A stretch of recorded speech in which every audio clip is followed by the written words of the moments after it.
My laptop. I have notes. Okay, that's fine. Is that okay? That's totally fine. I'm going to be just doing a quick introduction. Sure. Sure. Well, I can just stand up here or stand down there. Or Yeah, you can stand here. That's fine. Just so you know. You got a minute? We have a couple minutes, though, right? You got, yeah. Just Good. About a minute. Great. That's fine.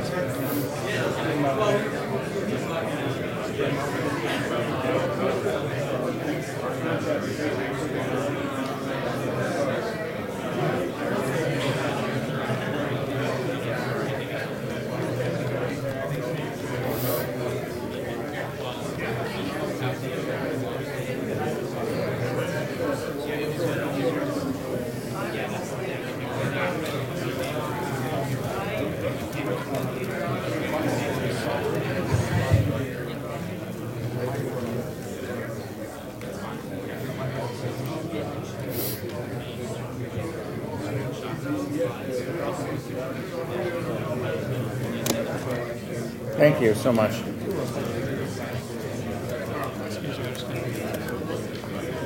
Excuse me. If you guys could all take a seat, we'll be starting in just a minute.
Yep, absolutely.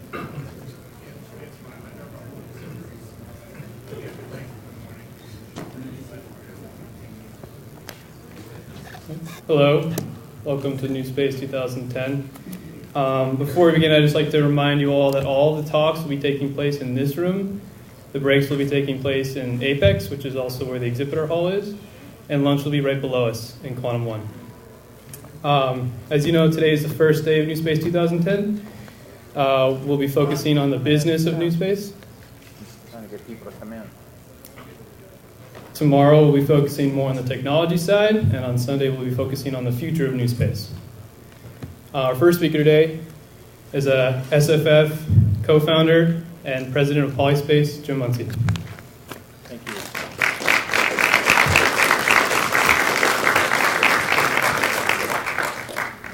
We never say SFF. We always say the foundation. Just giving you a hard time.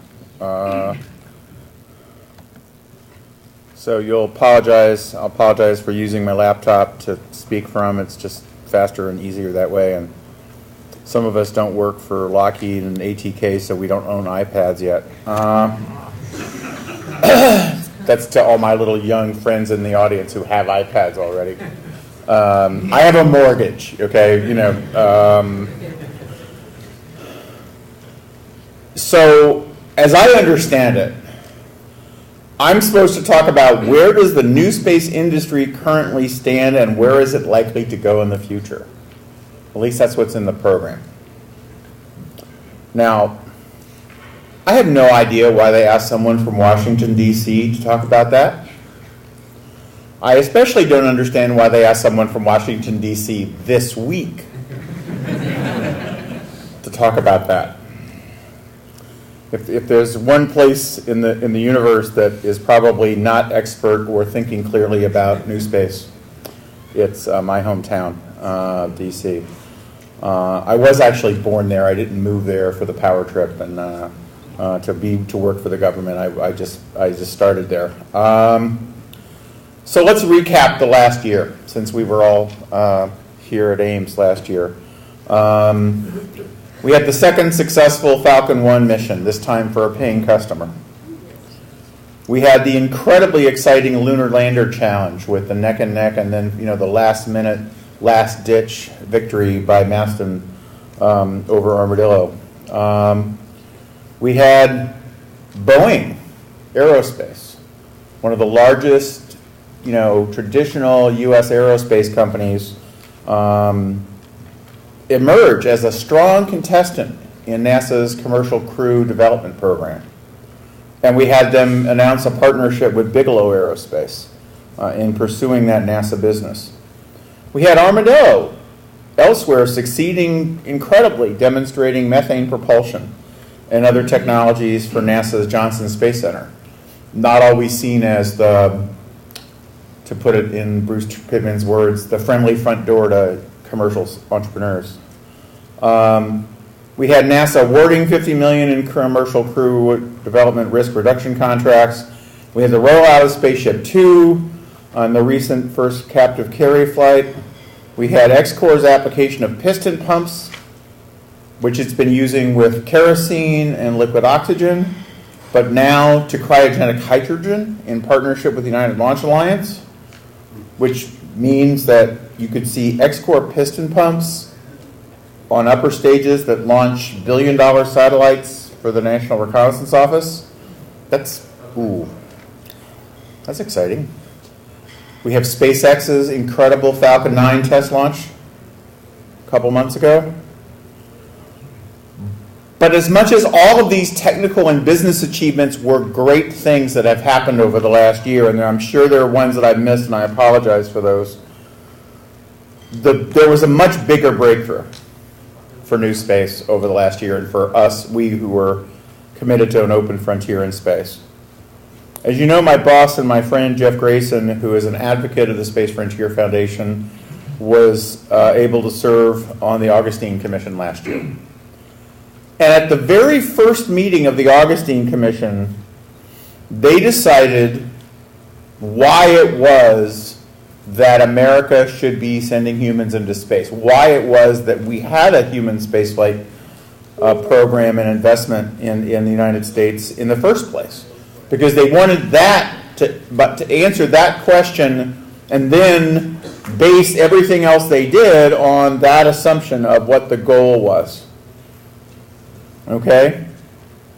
And they simply said that the reason we want to go explore space with human beings is because human beings want to go live there.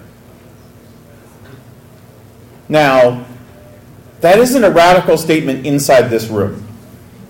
That is an extremely radical statement in Washington, D.C. That is an extremely radical statement in Huntsville or Houston. Okay? So, that was a big deal. And of course, it did inform all the different options and ideas that they came out with. And then, after President Obama accepted their report and proposed a budget that completely realigned the human space exploration program in favor of commercial partnerships and frontier enabling technology and a strategy not just to go to one destination, but to enable us to be able to go to every destination, what Rick Tumlinson and I like to call the all of the above option. President Obama came to the Kennedy Space Center and said that the goal is to enable the long-term, even indefinite, stay of humans at various places in the solar system. That, my friends, is a presidential endorsement of human settlement of space. We have never had that before. Okay? We've had close. Ronald Reagan came pretty close a few times. But this is literally the first time since then that any president has talked like that.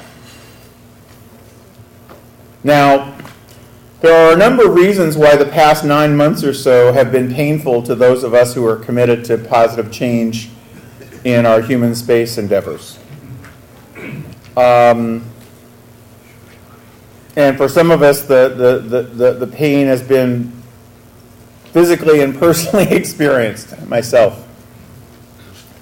Senate staffers sending inspector generals after me, going into the hospital for atrial fibrillation from the daily stress of defending a liberal Democrat's vision of commercial space above the atmosphere against my fellow Republicans who only believe that capitalism works below the atmosphere. Leading that fight, helping lead that fight over the last several months has been a daily psychological challenge.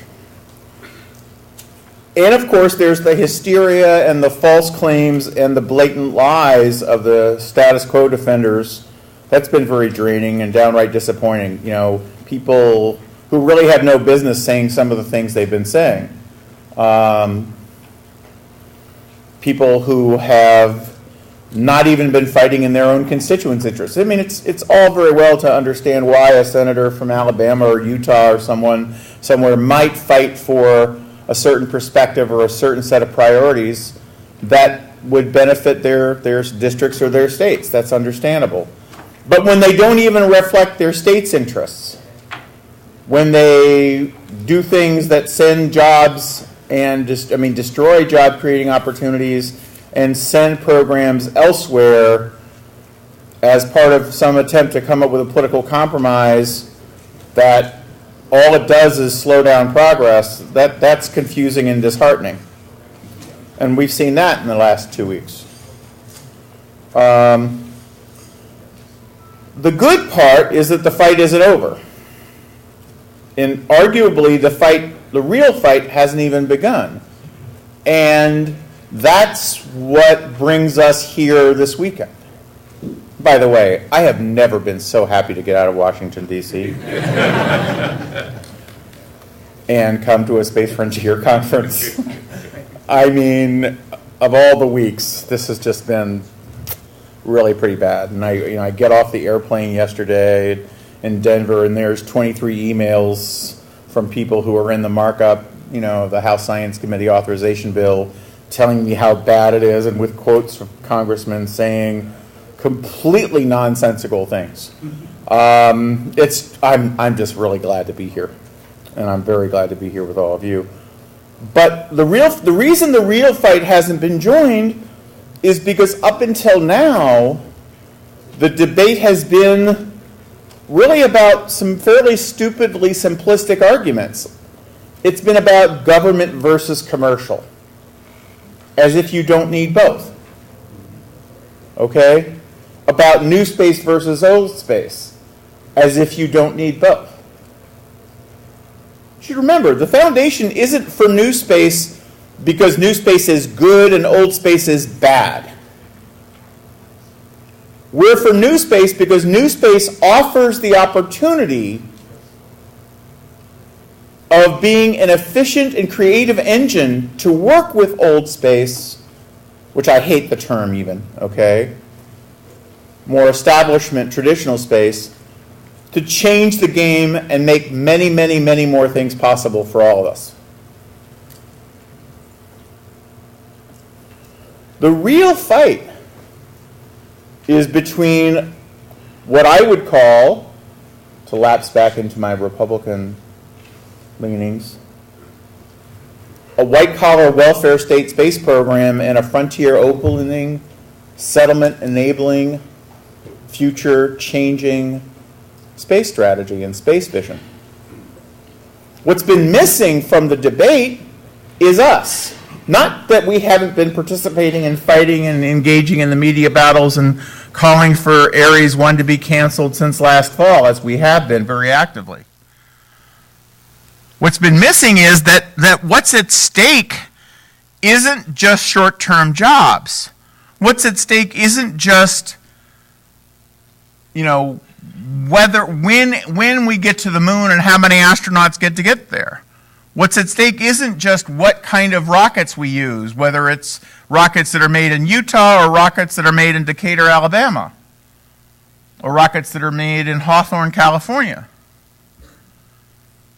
What's at stake is whether or not humanity has a rebirth of freedom. Whether or not it really does enable settlement or not. Whether it really is an open frontier. That's what this organization is about. That's what all of you are about.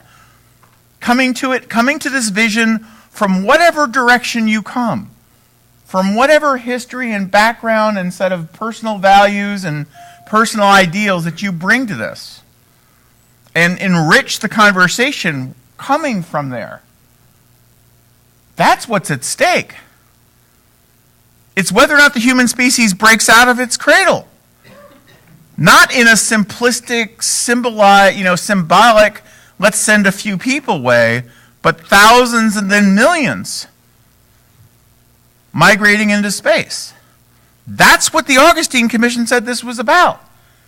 People going there because we're going to go live there. The survival of the species. You all have your own ways that you like to talk about this.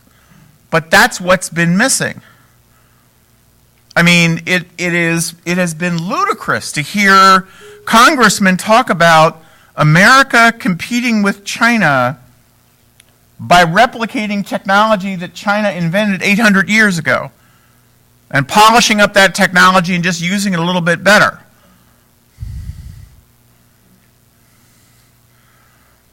No, the way, if we want to, quote, beat China, and I have problems with that formulation, but if we want America and free democratic nations to lead in this new frontier, which is, I think, a reasonable assertion,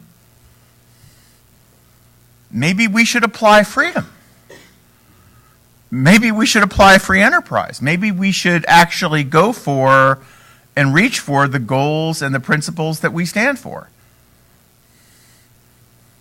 Rather than just saying, okay, we're just going to have a program, that sends a few people.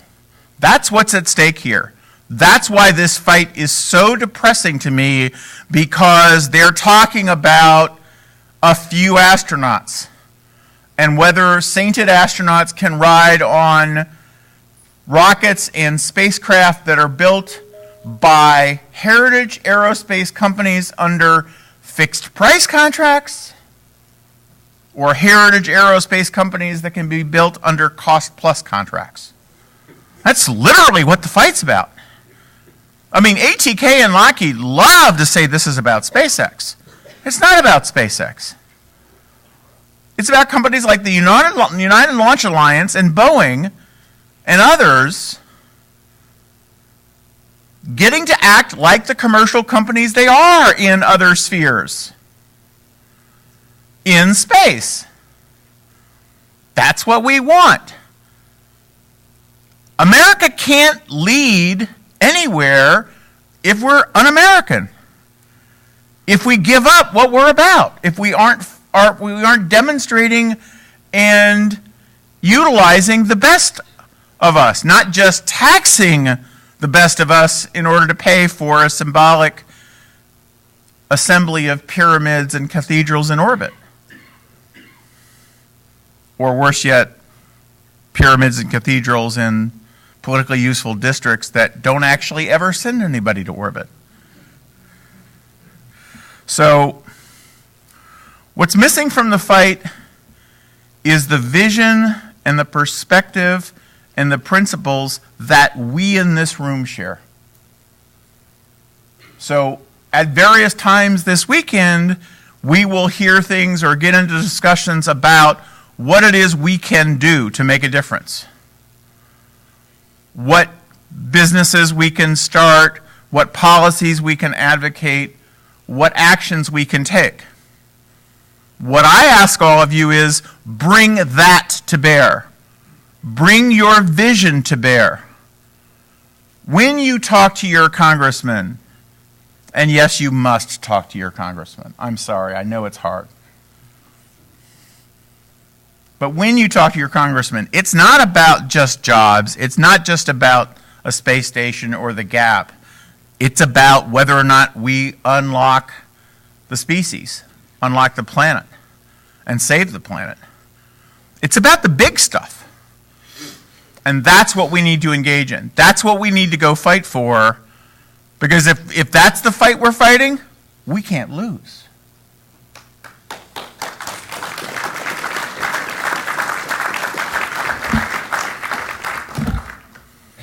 So, where's James? Do you want me to take a question, or do you want me to just shut up? Take questions if you want. Do you want to ask questions? Please don't make them boring questions about DC. Jeff? I'm sorry. It is a little bit about DC. It's actually Okay. entirely about DC, but hopefully not too boring. I mean, you're absolutely right. This is all about fighting with the right message. The Commercial Spaceflight Federation is certainly one of the organizations that we rely on to get the message out for the new space industry. It's limited in its resources and its capabilities. But Jim, you're up there all the time inside the Beltway. Are there any other larger, more powerful foundations, organizations, entities, whoever, that are also speaking the right messages, speaking the right themes that you're aware of that you can tell us about? The larger organization that I would focus my efforts and resources on is this one. But this one already knows. Who is it that could be persuaded that might be helpful?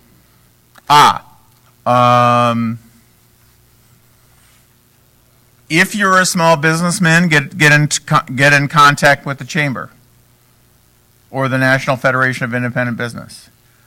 If you're a union member, get into contact with your union and say, we want a space program that doesn't just design rockets, but actually builds a lot of them and builds a lot of spacecraft and does a lot, instead of just planning and studying and thinking about it, which is what NASA was doing under Constellation. If you're an environmentalist, talk to those groups. Okay? But ultimately, it's about talking to your elected representatives and talking to the media, engaging in the conversation. I mean, Charles Miller, years ago in the foundation coined the phrase changing the conversation. We can't let this conversation be about SpaceX versus ATK or versus how NASA astronauts go to space. We have to make it about the future of humanity.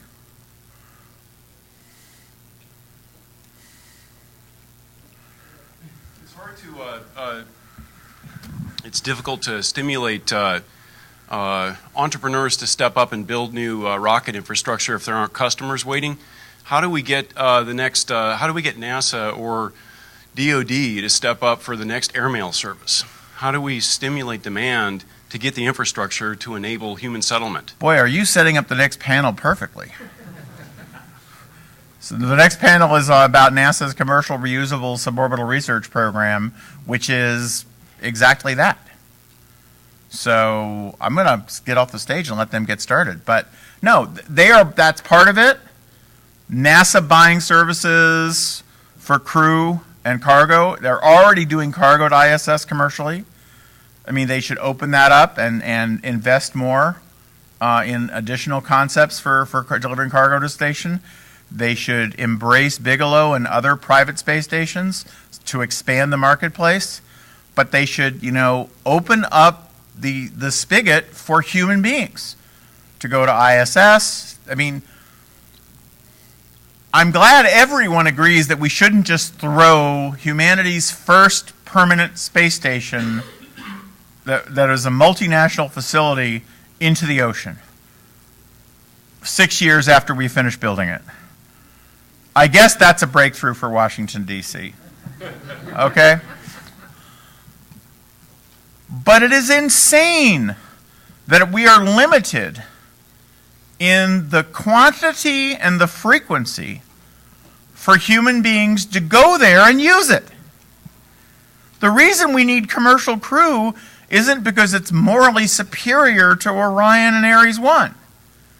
The reason we need commercial crew is it's affordable, and it'll be more robust and more plentiful, and more people can go there.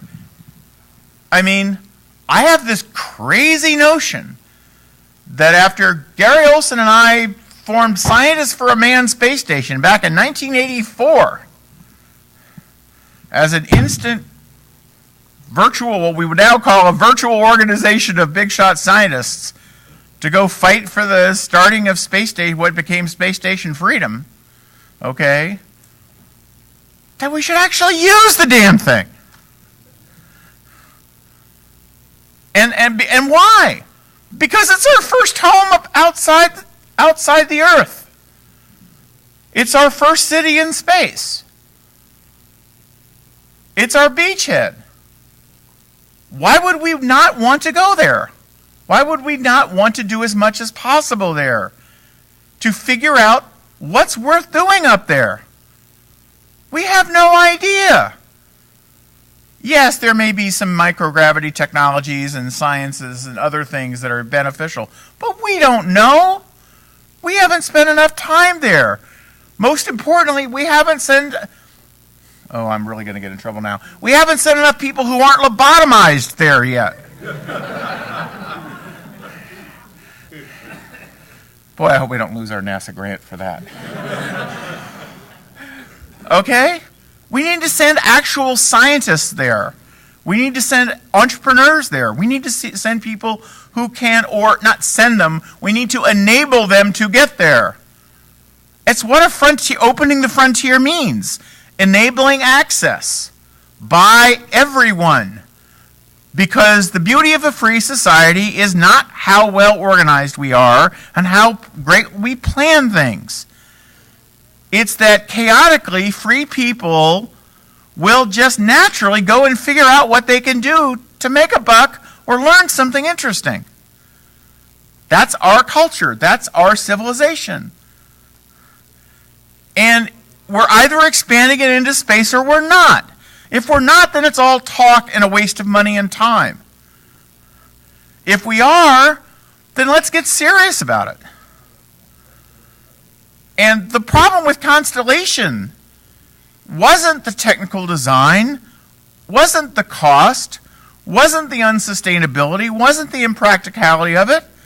It's that it doesn't get us that future. I mean, it's not about fighting with Mike Griffin or Scott Horowitz about their rockets. I mean, yeah, they're stupid and unaffordable and impractical and would never get anything and will never get built. But the real failure is that they don't get us out there. I mean, Griffin spoke as eloquently about the future of humanity and humanity expanding into space and the reason we need a frontier as any NASA administrator ever has.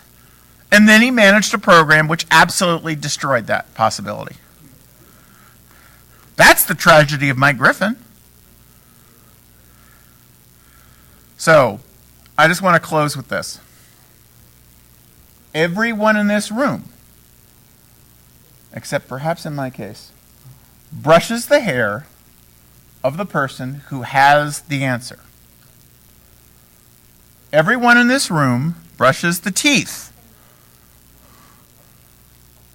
polishes the shoes, gets out of bed with the passion and the dream and the knowledge and the intellect you need to make this the right fight and to win the right fight.